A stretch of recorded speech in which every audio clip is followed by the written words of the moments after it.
How do you create a culture that will take raving fans that advocate your company and transform them into individuals who totally are alienated and will do basically anything to avoid your organization and its services? Today, I am going to share with you a personal case study of why I'm doing this. This is Arthur Carmazzi, best-selling author and currently ranked as one of the world's top 10 thought leaders in organizational culture and leadership. And today, I am coming to you from my hotel room in India on the nights of transformation. So today we're going to be looking at a case study where KPIs can drastically and tragically affect customer engagement and literally turn customers against your organization. And now this is a personal case study based on personal experiences and also a little bit of investigation why this all happened. And rather than going through the details, which would basically sound like complaining, which would be completely uncool, I'm going to go through the elements of how and why this happened. So the company is Qatar Airways. And the problem is that they have created a service culture that is KPI oriented instead of service oriented. Now, I'm not talking about the planes. The planes, the people on the planes, they're fantastic. I'm talking about every other place in the organization where the customer has contact, such as the check-in counter, the lounges, and of course, the service desk, which is usually accessed by email or by phone. Now, the problem is that these people get a lot of service inquiries, and because they need to kind of try to keep up with all these service inquiries, in fact, their standard service inquiry turnaround time is between 4 to 5 days. And because they have so many inquiries, they end up reading only a small portion of the actual service request and immediately putting in a canned response that usually sends people to the website to basically solve the problem on their own. Now, that's cool and all, except for the fact that the website itself is not always congruent with what the individual is trying to achieve. And sometimes the problem is because of the website. So let's look at the consequences. First of all, if you don't actually answer the question of a service request, that means they're going to come back and they're going to give you another service request, or they're going to come back on the same service request. So essentially, the amount of time you're saving with the canned response yields a lower productivity because you're having to deal with 2 or 3 or 4 or 5 service requests on the same situation. Another mistake that this organization makes with their service staff is the assumption that the customer knows your system and knows how it works and knows what you mean in very specific promotions. One of the disastrous assumptions that many of the Qatar Airways service staff has is that the customer is fully aware of how everything works and what the marketing people actually are trying to convey,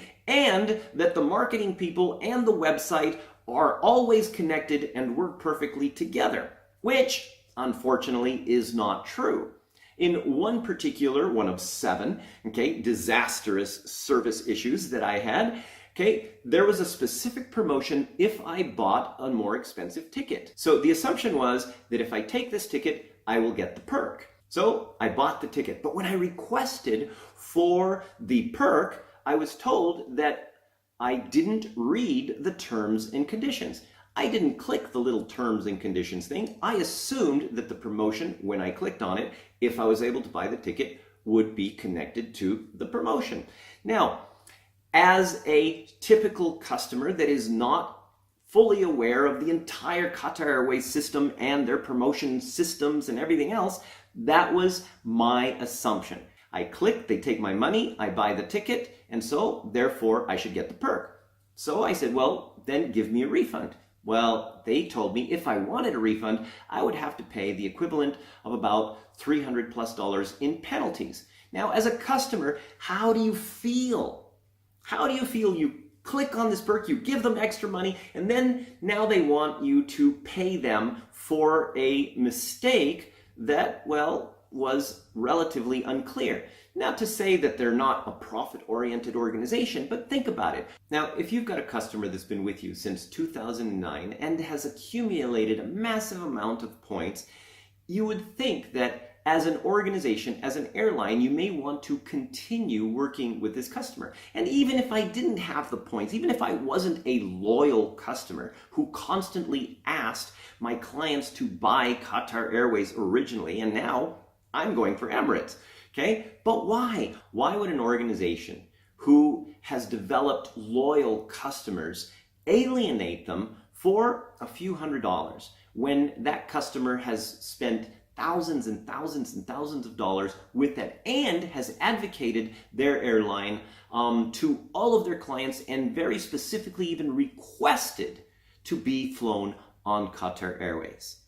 So the answer is automation. They're trying to cut costs. But is it working? Because at the end of the day, profit does not always equal cutting costs. Is it worth it to not reply to a customer service request because the customer has found a better deal on the same airline, on the same flight? Is it worth it for an organization to, whether it's on the phone or on email, to be condescending to its clients because they didn't understand the system and the meaning of the marketing materials that people were trying to achieve?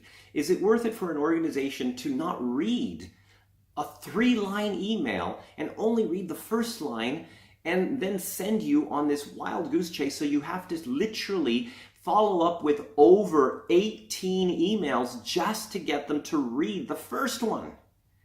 Is it worth it? That really is the question. So if you're going to create an organizational culture where you're trying to save money and you're also trying to keep customers, there's got to be a balance. Service people have to have a service mindset, regardless of how much money you're trying to save. So whether you're an airline or you're a department store, customers are still going to determine whether you succeed or fail. The type of culture that you create, the kind of mindset that you create within the people that are supposed to help your customers is going to make a huge impact. And while cutting costs is a brilliant thing and automation is really fantastic, and while KPIs are important, can we really create a high-performing service culture by creating KPIs that do not determine how good your service is, but determine how many service encounters you've had, regardless of the quality? This is Arthur Carmazzi, wishing you great success.